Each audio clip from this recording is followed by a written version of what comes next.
Yang ketiga, apa dasarnya penyembuhan dilakukan setiap hari selama bertahun-tahun? Apakah rasul-rasul pernah melakukan? Bahkan Yesus pernah?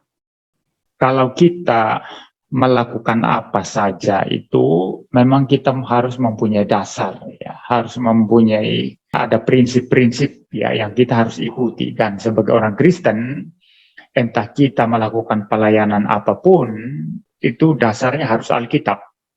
Maka segala sesuatu yang dilakukan tidak mempunyai dasar Alkitabiah, itu pasti kita katakan salah. Itu pasti tidak Alkitabiah. Ya, misalnya tadi contoh misalnya dalam hal melakukan mujizat. Nah, kalau mujizat itu dikatakan setiap saat, setiap detik, setiap menit pasti terjadi, Tuhan Yesus pun tidak lakukan itu. Para nabi perjanjian lama pun tidak lakukan itu. Para rasul pun tidak. Jadi saya membahas dalam video saya yang kemarin bahwa mujizat-mujizat dalam Alkitab itu kalau dibandingkan dengan poin pengajaran, ya, nubuatan-nubuatan dalam perjanjian lama dan pengajaran-pengajaran dalam perjanjian baru, maka pembicaraan tentang mujizat itu minor sekali, sangat-sangat terpencil seperti itu. Jadi kalau dikatakan mujizat kapanpun bisa terjadi, ya, itu jelas bertentangan dengan kesaksian Alkitab. Pesan khusus untuk pendeta Mangapul Sagala. Seringkali Anda mengkritik Pastor Andi Simon. Apa itu penyembuhan setiap hari, setiap minggu, setiap bulan, setiap tahun, sepanjang tahun? Ini yang Bapak bisa saksikan, bahwa mereka datang tanpa kami undang. Mereka datang dengan kemauan mereka sendiri. Anda boleh mempunyai doktrin, tetapi jangan pernah memaksakan doktrin Anda kepada orang lain. Orang lain membutuhkan doa kesembuhan. Apakah salah? Juga kepada MYM. Kalau Anda memang pintar untuk mengajarkan, jangan cuma mengkritisi lewat medsos. Hadir di tempat ini, berikan mereka pemahaman. Kalau betul Anda merasa paling benar, tetapi kalau Anda cuma cuap-cuap, maaf, kami tidak perhitungkan Anda.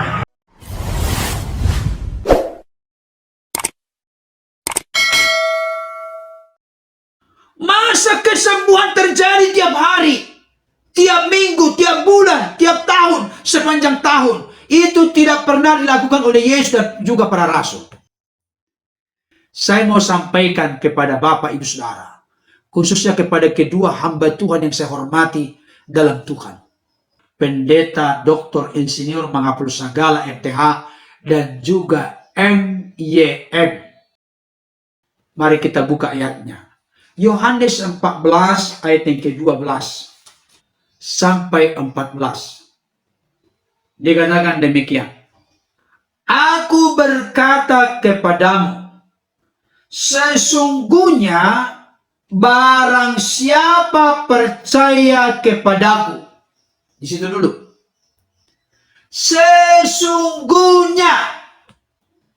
Kata sesungguhnya pasti. Ya. Amin. Saudara dan saya ketika berdoa ditutup dengan amin. Tapi Yesus memiliki ciri khas khusus. Aminnya di depan. Ini bukan main-main. Aku berkata kepadamu, sesungguhnya barang siapa percaya kepadaku. Perhatikan. Barang siapa percaya kepada Yesus. Ada di sini kata-kata yang perlu menjadi penekanan dan menjadi sorotan bagi kita. Barang siapa. Coba dulu Pendeta Dr. Insinyur Mangapul Sagala MTH yang katanya pakar secara khusus dalam Injil Yohanes. Apa pengertian barang siapa? Barang siapa ini berlaku di zaman Yesus di zaman para rasul, di zaman murid-murid para rasul, di zaman saudara dan saya, di zaman kita semua.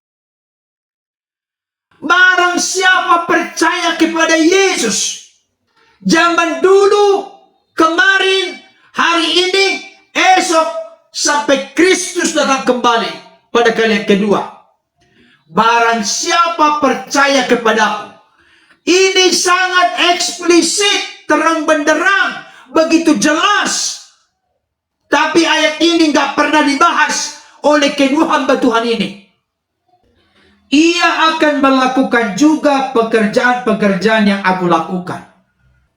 Barang siapa percaya kepada Yesus, ia akan melakukan juga pekerjaan-pekerjaan yang Yesus lakukan.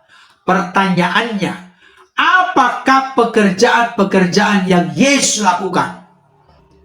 Kalau kita bertitik tolak dari Matius pasal 4, mengajar, memberitakan Injil, melenyapkan segala penyakit dan kelemahan. Kalau Bapak Pendeta, Doktor Insinyur Mangapul Sagala MTH, merasa diri sebagai seorang pakar dalam mengajar, mari tumbuh kembangkanlah karunia mengajar itu untuk mengajari umat Tuhan tanpa harus merecoki karunia kesembuhan, karunia mujizat yang dimiliki oleh hamba Tuhan lain. Dalam konteks ini termasuk di dalamnya Pastor Andi Simon. Yang kedua, memberitakan Injil. Pernyataan yang sering muncul, Pastor Andi Simon itu tidak pernah memberitakan Injil.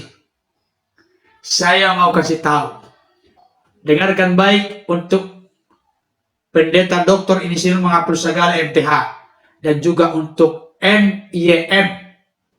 Saya mau sampaikan, janganlah diajari ayam bertelur.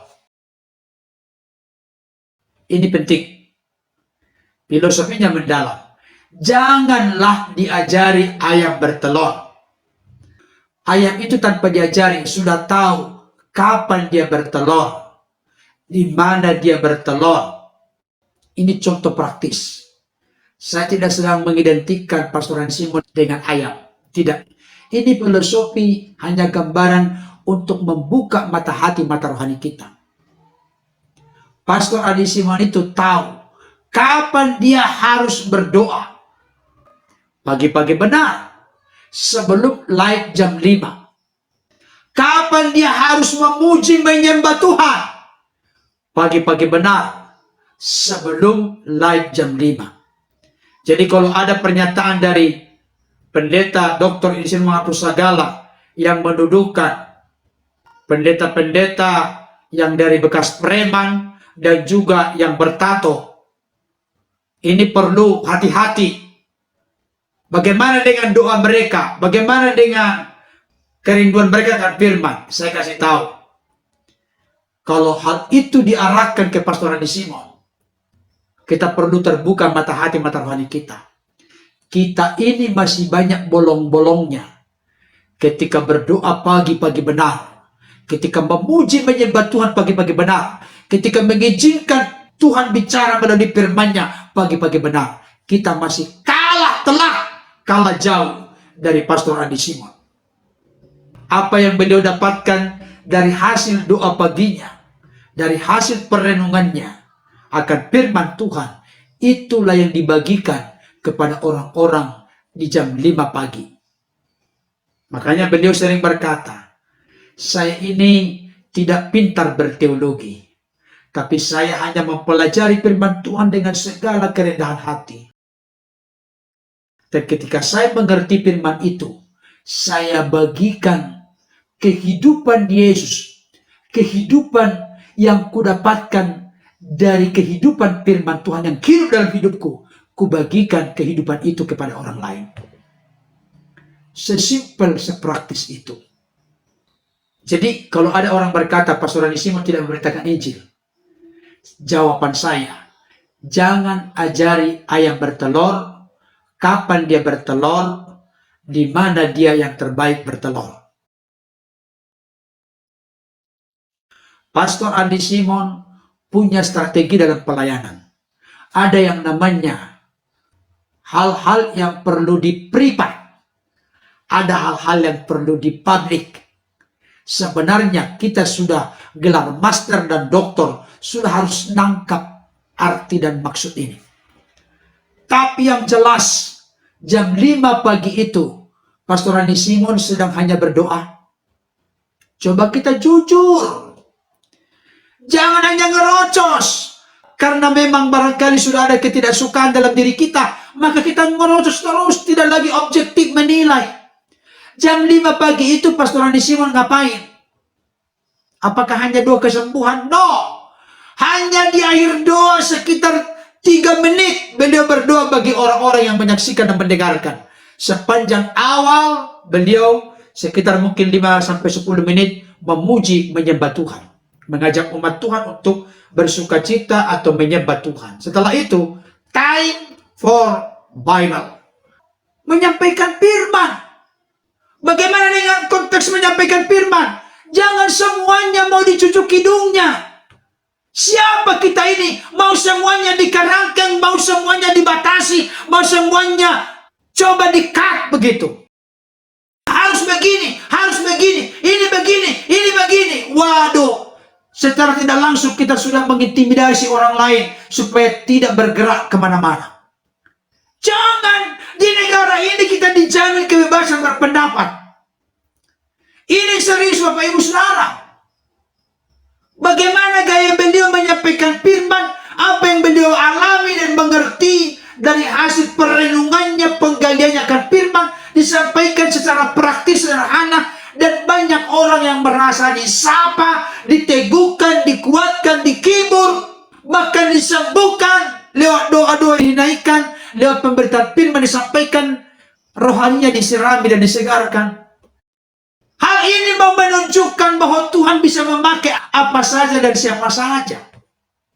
Tuhan bisa memakai Amos dari Tekoa sebagai penggembala dan pemungut buah arah hutan. Tuhan bisa pakai Petrus, Andreas, Yakobus, Yohanes dari nelayan. Tuhan bisa pakai siapa saja. Makanya kitab 1 Korintus berkata, apa yang dianggap bodoh oleh dunia dipilih Allah untuk mempermalukan orang-orang merasa diri berhikmat. Dan seterusnya. Jadi mari kita melihat bagaimana Tuhan bekerja. Saya kasih tahu. Kalimatnya begini.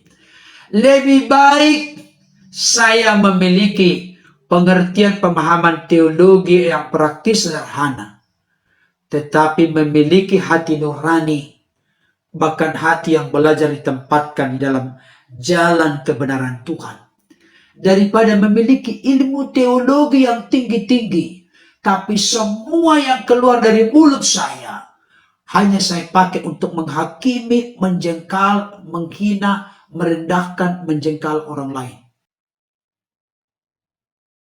Hanya untuk sibuk mengkritik orang lain. Sibuk menuduh sesat orang lain. Sibuk mempersalahkan orang lain. Saya punya prinsip lebih bagus saya orang yang praktis sederhana. Hal ini tidak menandakan bahwa saya tidak belajar teologi.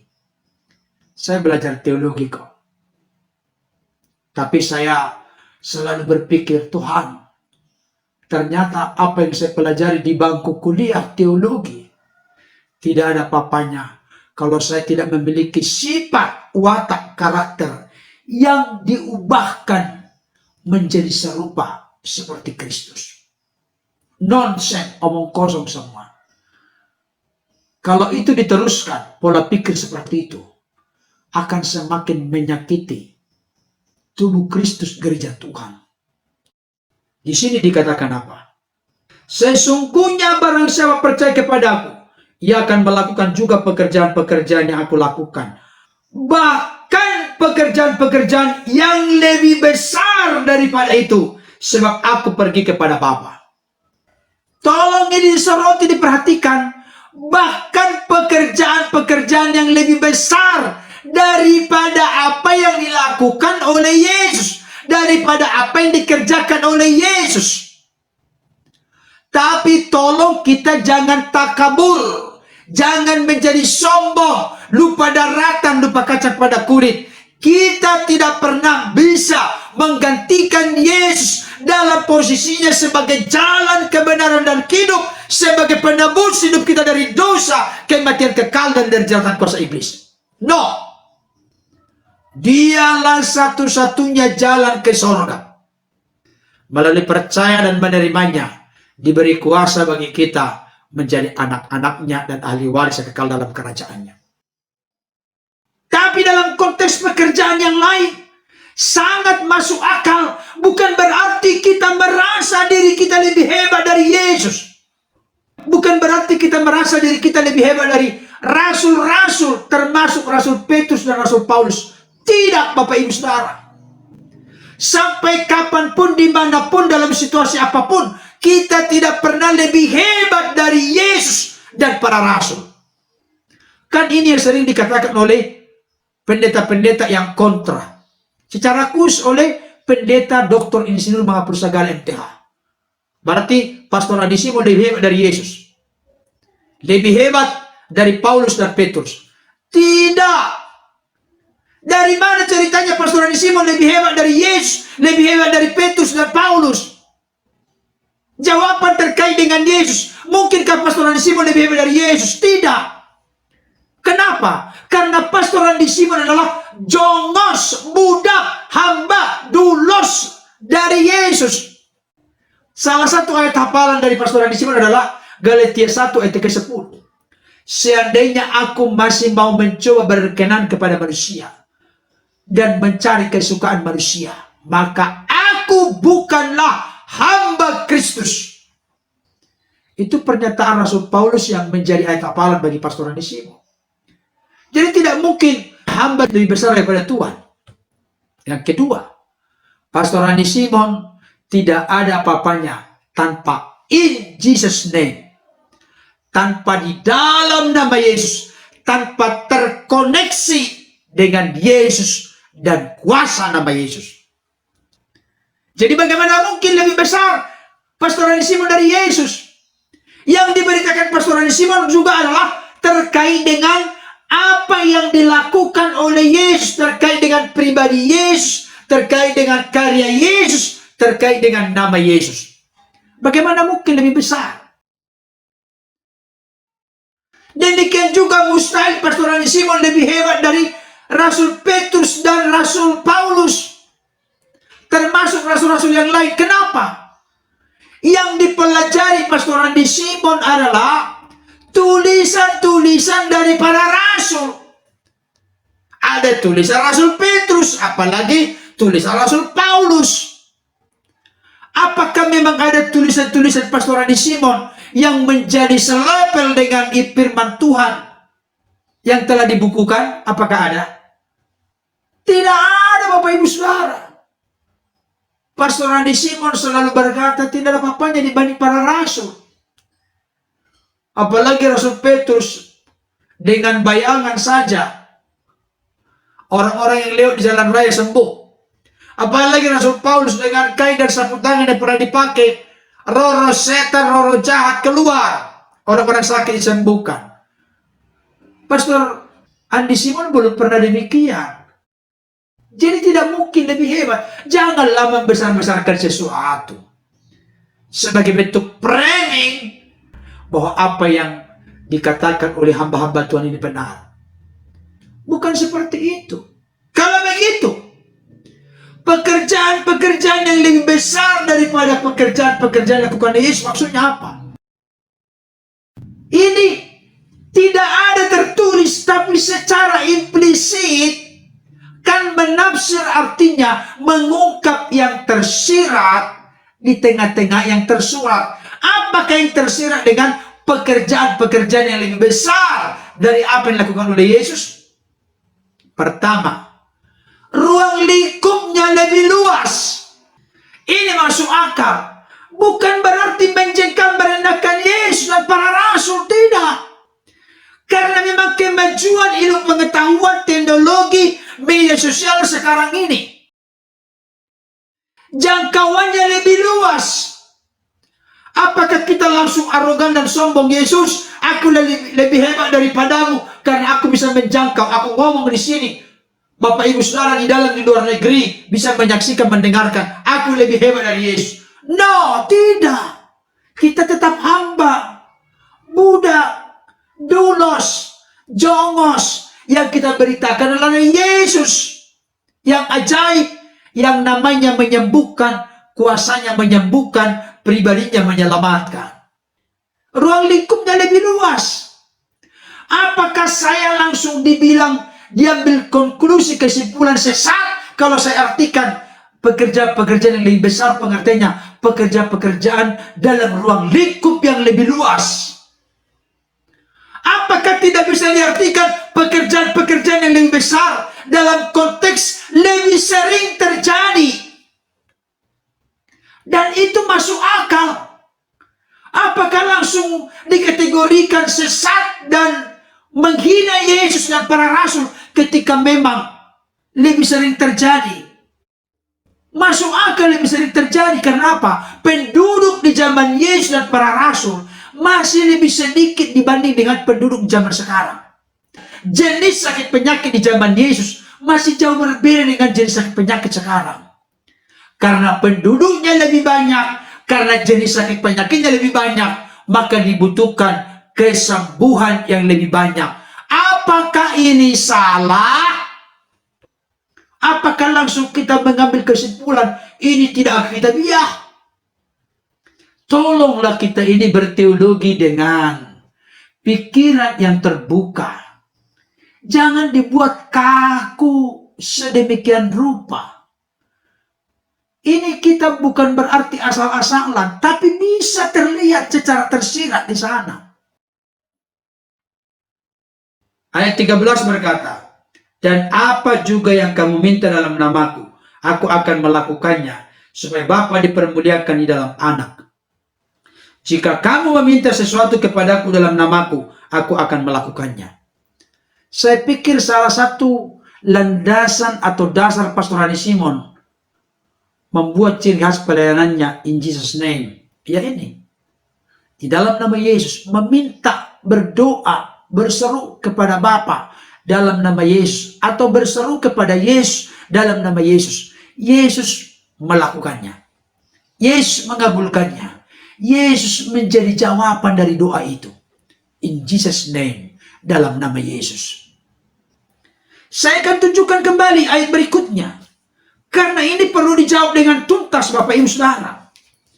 Mereka ini selalu ngotot terus berkata tiap hari kesembuhan. Gak ada model begitu di Alkitab. Saya tunjukkan kepada kita. Yohanes 20 ayat 30 sampai 31.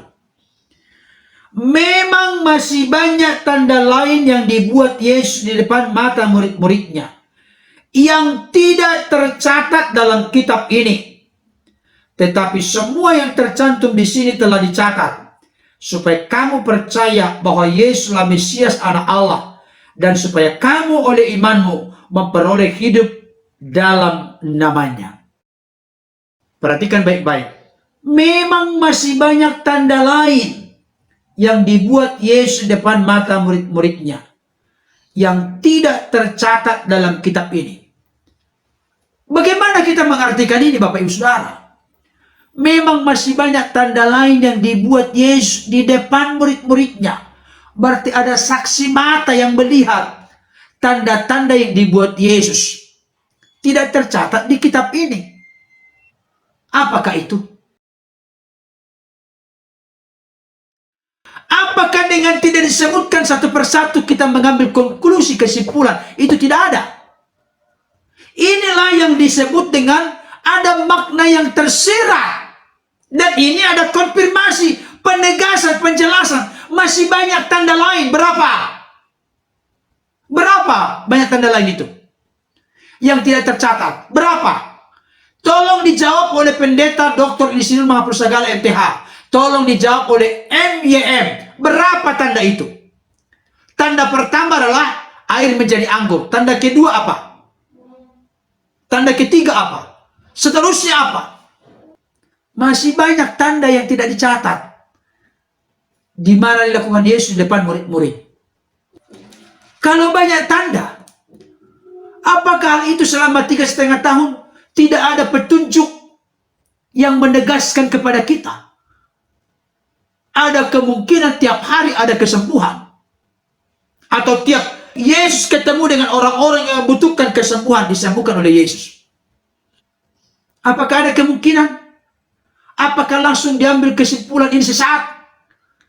Tidak, Bapak Ibu Saudara. Saya tunjukkan ayat yang lebih konkret. Yohanes 21 ayat yang ke-25.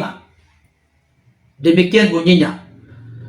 Masih banyak hal-hal lain lagi yang diperbuat oleh Yesus. Tetapi jikalau semuanya itu harus dituliskan satu persatu, maka agaknya dunia ini tidak dapat memuat semua kitab yang harus ditulis itu. Coba kita merenung sejenak. Masih banyak hal-hal yang dibuat oleh Yesus yang tidak dicatat di dalam kitab ini. Kalau seandainya semuanya dituliskan, tidak memuat seluruh kitab yang harus ditulis. Apa ini pengertiannya?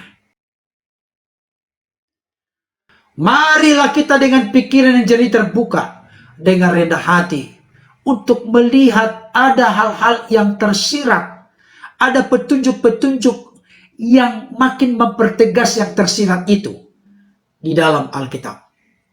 Kiranya ulasan ini boleh menjadi berkat bagi kita. Tuhan Yesus memberkati. Amin.